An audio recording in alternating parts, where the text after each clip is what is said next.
COVID-19 isn't the only crisis right now, the only thing that's going on in the streets. So obviously I'm referring to, of course, the protest going on right now.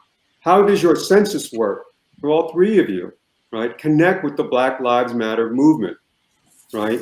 Robert, you're with the city office. So, this is a particularly tender question, but how does your work connect with the issues highlighted by BLM?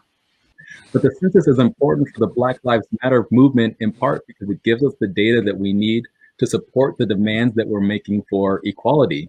Black Lives Matters is all about addressing structural and systematic racism. And the census can give us some data that can substantiate some of the claims that we're making about gentrification, about how people of color die younger than white people, about how people of color sometimes aren't able to own their own homes and have to rely on renting. Especially in San Francisco, the census gives us the data to talk about displacement, which I think is really important.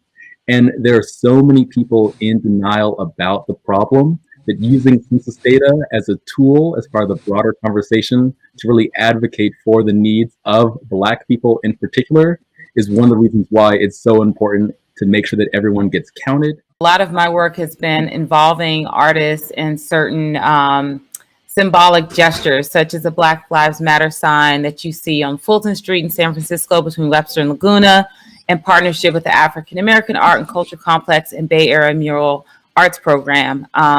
That was a wonderful community process. We involved the Hayes Valley Neighborhood Association. We talked to residents. We had youth groups come out and help support that. So that was a really great start.